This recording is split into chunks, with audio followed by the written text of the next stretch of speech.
Good evening and welcome to Arizona Illustrated for Tuesday, July 3rd, 2012. Tomorrow is Independence Day, but as we all know quite well, the United States and its freedoms would not be possible if not for the service and sacrifice of millions of military personnel over multiple generations. Tonight we are joined by some of the younger veterans to tell us about their commitment and dedication. Ricardo Pereyda is the president of the University of Arizona Student Veterans of America. With him is Cody Nichols. He is the director of the Veterans Education and Transition Services Resource and Study Center at the university. Thanks for being here. Thank you for having us. Let's begin with you, Ricardo. So what is the Student Veterans of America all about? The Student Veterans of America is a social support group on campus that provides various functions for our returning veterans, such as social events like tailgating, barbecues. We hold annual awards banquets and stuff like that. We provide advocacy for them. If they're going through any type of issues on campus, we'll provide them with some sort of counseling or, groups, social support, stuff like that. Just basically helping ease that transition from military service back into academia. And Cody, what about vets here on campus? What do you do there? So our primary purpose in the Vet Center is to serve as one central hub for all of our veterans here on campus. And in that, we attempt to provide any information we need to make their transition and their experience here at the University of Arizona successful. And Ricardo, what was your military experience, and then how did you transition over into a civilian life? Why did you decide to get involved with Student Veterans of America? So I was in the United States Army Military Police Corps, served from 2003 and got discharged in 2009, medically retired. I had a rough time transitioning out of the military. For a period of about 2 or 3 years there, I was in a really dark place, and it took somebody referring the University of Arizona Vets Office to me to start my transition back into society and sanity, really. Once I found that office and that resource, it really helped pull me back in and make sure that I stayed on track. And now, by the grace of God, I'm able to provide that same sort of support to my fellow veterans coming back in. And Cody, how big is the veterans population approximately here on campus, and why is it important that they have a place to go to, such as vets? Well, we know there's approximately 1,200 individuals using military benefits either through the Department of Veteran Affairs or the Department of Defense. On a daily basis, we average probably about 166 veterans in this center that come to use our services. It's important so the vets have one place they know they can go to get the information and get the support they need to be successful on campus and to graduate from the University of Arizona. You served in the Army Reserves. Do you feel that your experience sort of helps you connect a little bit better with veterans, maybe understand a little bit about what they're going through? I do. I with other veterans, you can look them in the eye and oftentimes see what, have a pretty good feeling in terms of what they're thinking. And that's something that you don't really have, or I don't have, with a lot of other folks in the population. And why is it important to you, Ricardo, that SVA exists and that these services are out there for veterans? This is a nonprofit organization. Yes, sir. So SVA National is a 501c3. The University of Arizona chapter is a 501c10, falls under that umbrella. But it's important, like I said, because it gives us that social connection so that we don't have to be wandering around in this big pool. And we have people that we can go to say, hey, look, I'm having a bad day. Can you just listen to me for 5 minutes, or, go to group therapy. We have one of the lead psychologists from the VA who comes every Thursday and offers group therapies for that social support and stuff like that. And it helps when you see that you're not the only one going through these problems. You're not the only one saying, man, I'm not doing really well in this class that's like 700 people. It helps to ease that so that you're not feeling like you're going alone. And obviously, Cody, every case is different. Everybody's an individual. But are there certain situations that veterans have faced that does make it a little bit more difficult for them to transition into civilian life?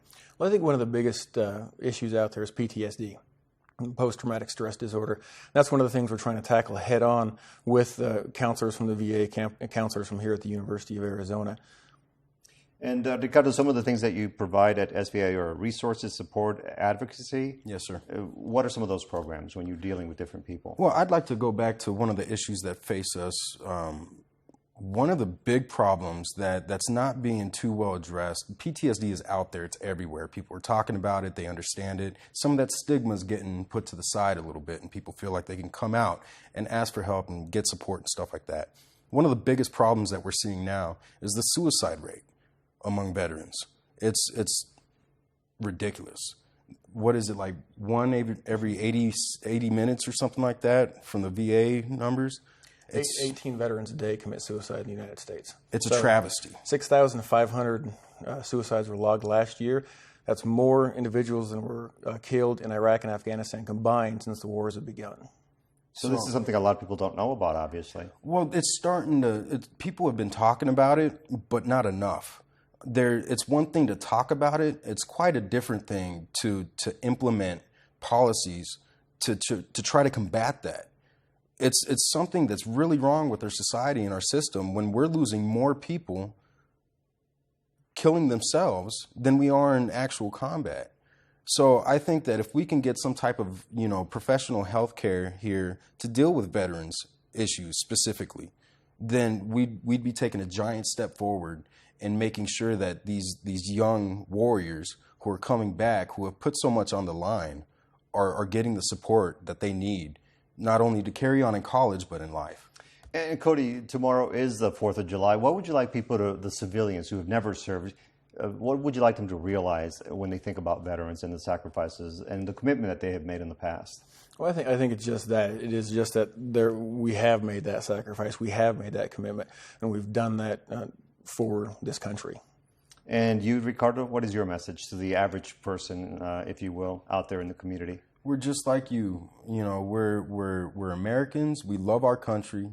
It just happens that some of us volunteered to put themselves in harm's way. Now, when veterans come back and they have to deal with the population, let's say in Iraq or Afghanistan, who look at them as outsiders and stuff like that, we don't need that when we come back. We don't need to be looked at as outsiders within our own country. So we're just like you. Please give us a hug, say thank you, but please treat us as if, we're just one of your brothers or sisters. Okay, well, Ricardo Pereyda from SVA and Cody Nichols from VETS, thank you very much for being here. Good luck. Thank you, sir. Thank you.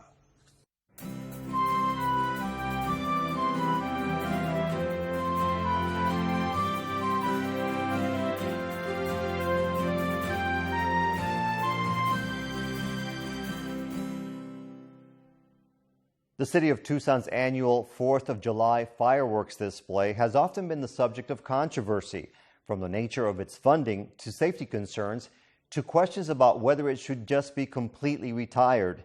This year's display is set to begin on schedule Wednesday night, and as we hear from Mark McLemore and his guests, precautions are being taken to try to keep the annual celebration as safe and fiscally responsible as possible. And here now to talk about some of the preparation that goes into making sure that the 4th of July celebration is a safe one for everyone. We have Barrett Baker. He's Public Information Officer for Tucson Fire. Thank you for joining us. Thanks for having us. And from the city of Tucson, we have Public Information Officer Michael Graham. Michael, tell us a little bit about the funding for the fireworks display. Certainly, Mark. For the 16th consecutive year, we're planning a spectacular 4th of July event from A Mountain. This year, we want to thank the Tohono O'odham Nation and the Desert Diamond Casino for stepping up to the plate and assisting with the funding for this event. This is the 3rd consecutive year that the nation, as well as Desert Diamond Casino, has helped sponsor the event. This year, they kicked in about $30,000. City will cover anywhere from about $2,000 to $4,000 to finish the funding off. Mayor Jonathan Rothschild, as well as Councilmember Richard Fimbres, work closely with the Tohono O'odham Nation to help secure this funding for this event. Well, when the event is happening on July 4th, there are travel restrictions that are already in place starting today. Right. Tell us a little bit about those and how close can people actually get to the fireworks display? So the restrictions that are in place, basically yesterday, Monday, July 2nd, we shut down Sentinel Peak Road up to the top of A Mountain. On the night of the show on Wednesday night, we will close Mission Road from Star Pass to Congress, and that'll close at about 5 p.m. And what we're trying to do in that case is keep some of the motors out of the residential areas and the cut-through traffic by closing Mission Road off. With construction of the Sunlink streetcar that's taken place in the downtown area, we're urging motors to use 22nd Street or the I-10 frontage roads to get into the viewing locations that the city has set up. Those viewing locations are the Tucson Convention Center Parking Lot B, which is off of Granada, south of Congress. That's free parking there. Also, the City State Garage, which is at the northeast corner of the Congress and the frontage road. The 22nd Street dirt lot at the northeast corner of the frontage road and 22nd Street is available for free parking. And then the Mercado West End, which is the dirt lot that is south of Congress, just west of the Santa Cruz River. That will be opened up also. The TCC event will be from 7 p.m. to 9 p.m., and there'll be food vendors out there selling food and selling drinks. Also at the West End Mercado, we'll have food vendors that will be selling food to those patrons who choose to park at the West End. Well, obviously, a lot of preparation went into setting up so many locations for people to view the event. Let's talk about the fire department's preparations for the 4th of July. Barrett, tell me what you do in advance. Well, we've gone out and basically worked to make sure that the A Mountain site itself is going to be safe for everybody. We're trying to get everybody to funnel to A Mountain and watch it. That way they can enjoy the reward of watching the fireworks without taking any risk of using fireworks themselves on a personal level. Well, what kind of preparations are actually involved? Is there a wetting of the ground there around the site? We've got several resources, several engine companies, brush trucks, just to make sure that we have, in the case that anything does start on fire, that we can extinguish it quickly. We go down before, we do make our way beforehand. We wet everything down. We have the site inspected to, make sure that where are the potential fallout areas for the fireworks themselves. So just with the number of resources that we have on scene and the pre-wetting of the area, that we feel like we have a very good, safe area for the fireworks display to go on. What kind of a day is the 4th of July to fire departments around the nation? Is it considered to be a peak day for problems and fires? Yeah. Statistically, it actually is the busiest day when it comes to fires, and I believe about half of those are directly attributable to fireworks. And that doesn't mean that buildings are catching on fire, but just between brush fires, grass fires, everything related to fires in different capacities. That is our busiest day that we see. And it may have caused some confusion in people's minds because the sale of fireworks was approved, I believe, last year, and that's now legal, but the use of fireworks is still prohibited both in the city and this year in Pima County as well. Right. You were talking about the danger of even fireworks that seem to be benign, like sparklers, and tell us a little about that. And some of the sparklers, those are not regulated by the fire department by state, under state law, so we still tend to see sparklers being used, and we think that they're safe for your kids to use, but they are very specific when it comes to the warnings. Use under direct adult supervision, because those sparklers, why we think that they're fun and they're benign, at the tip, those can burn upwards of 1,200 degrees.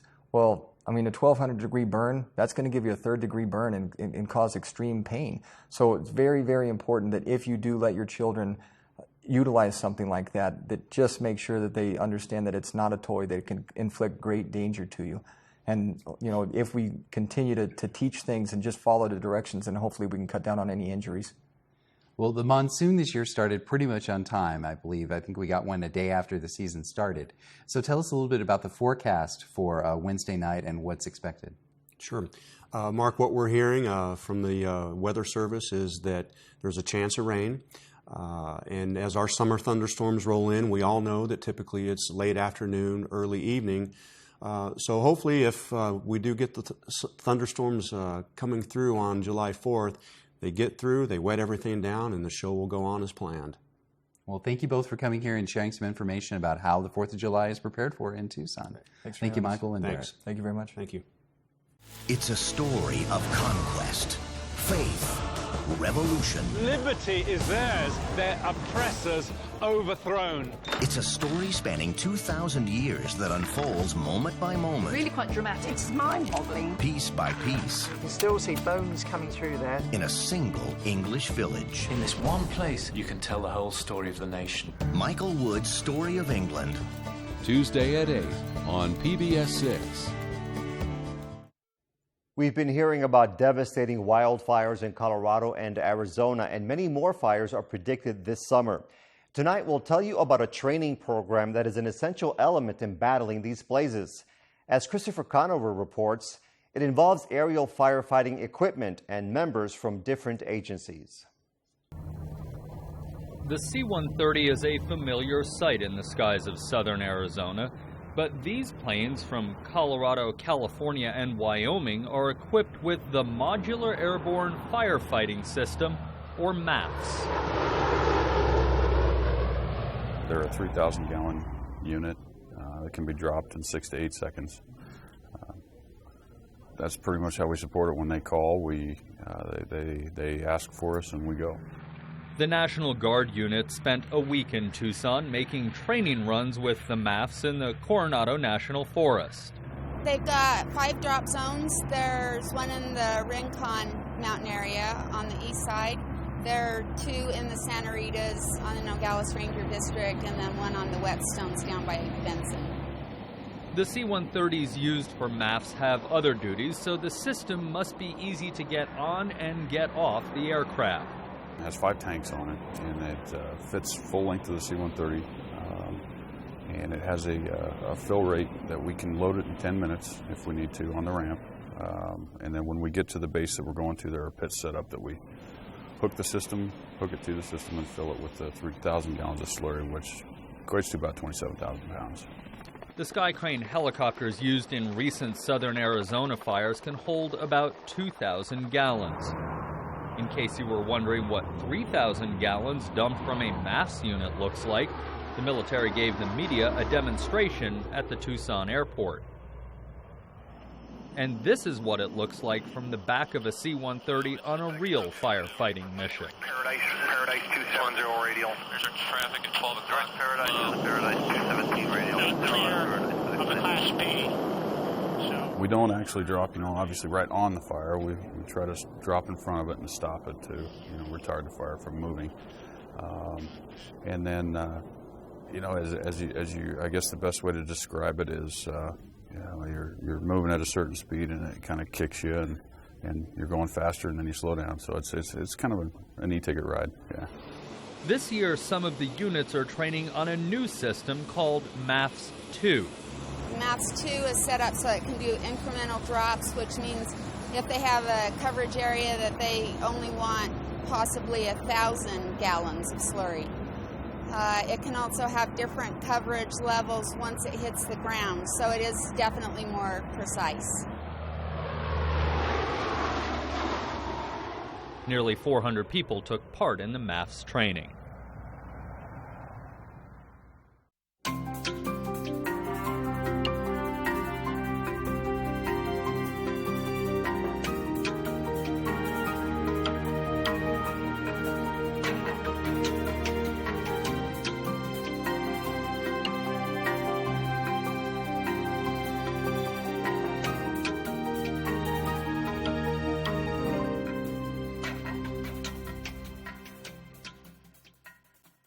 A new coffee roasting company is up and running in downtown Tucson, and its operators are banking on a boon in business as the area prepares for the arrival of the streetcar.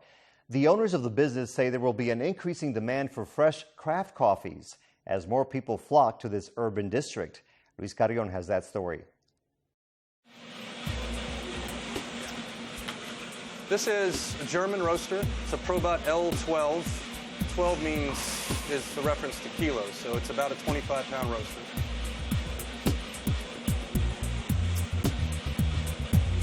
We like this roaster for a lot of reasons. The roast is really even and reliable. This is an old, venerable company, and it's also a fairly simple machine, so it's easy to maintain. Once you learn how it works, you can maintain it yourself.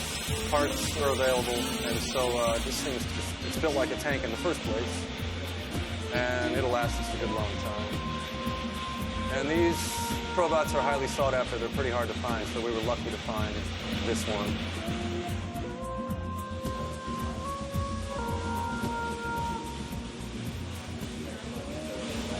One of my partners, Chris Byrne, and I talked about starting a place just like this way back in college in the mid-'80s when we met. Then we went our separate ways, and I ended up getting a PhD in anthropology, and I did my dissertation on coffee farmers in Mexico. So I learned just about everything there is to know, really, over the course of about 6 years in the field working with farmers about the coffee market. And then I taught in universities for 9 years and decided to leave academia, come back to Tucson, and resume that dream we had way back in the 80s of doing a kind of roastery, coffee shop, coffee education center. We always have coffees with certain features. There'll be coffees that may be bigger bodied or lower acid, or coffees that might be well-rounded and have features of milk chocolate or tapioca and whatnot. At the same time, there'll always be coffees that have a large fruit element. They might be a wet processed, African that'd be very strong on fruit and lighter in body with a higher acidity. So there'll always be ability to get the sort of coffees that anyone would like, but they'll be changing within that and won't be the same farm or the same place or even the same country. So people can really explore while finding something they like all the time. Enjoy that. And that's our entry point into a social justice discussion as well. In this particular case, for example, is Rwanda. This comes from a co-op that has the benefit of some assistance programs. Agronomists, accountants, other professionals can come and provide some guidance for the co-op so that they can not only improve the quality of the coffee from year to year, from harvest to harvest, they can also learn the administrative aspects of doing what they do. You can get a cup of coffee anywhere, and the only way that we're going to be able to explain what we're doing and make it a worthwhile experience is if we can educate the customer on what they're actually getting and where it came from and who grew it and how long it's been in our possession and how long it's been since it was roasted. And it gets really exciting because you can come in on 7 different days and possibly even try 7 or 8 different coffees. And toddy number 3, 3 toddies on the bar. You're very welcome. And really experience the difference. We have people that they drink something and feel like they're drinking coffee for the first time in their life. So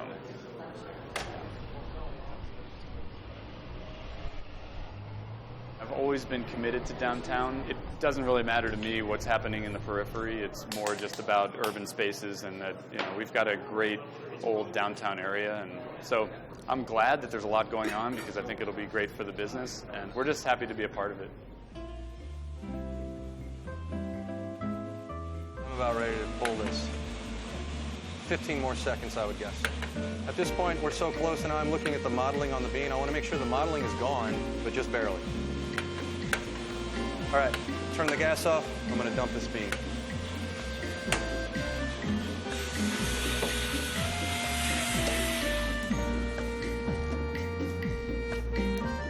So first crack, just barely got out of first crack. If I'd waited another minute or so, it would have started second crack. The bean would have started to really darken up, and that would be too much roasting for this coffee. So there's an agitation in the cooling tray here, and also there's air sucked up from the bottom to cool the pan from below.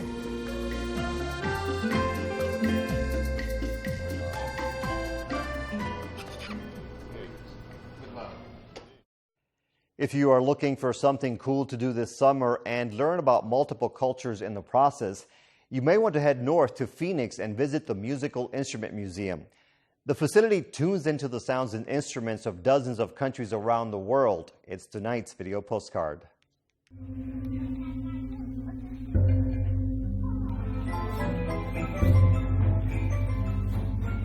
Here at the Musical Instrument Museum, visitors get to see the instruments, and they also get to hear and watch people playing those instruments.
We are going to this area, which we refer to as the Gong Maker's Workshop, and it's a recreated setting of something that you would find in Indonesia.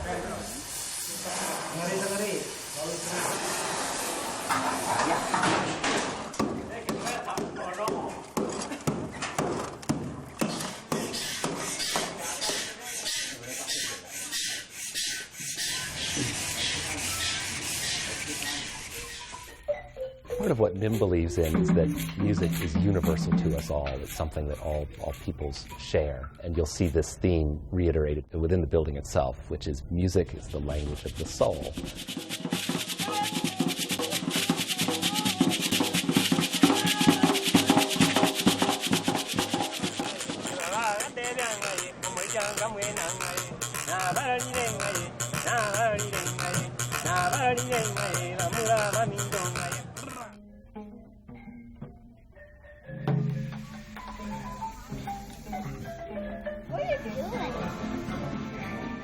Part of MIM's mission is to communicate this idea that there are things that tie us together, which is a love for music, and at the same time, music is completely diverse, so it shows the richness of the human experience in the various cultures around the world.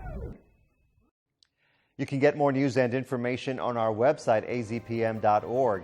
To comment on any story you saw tonight, click on it online and go to the bottom. We can also be reached via Facebook and Twitter.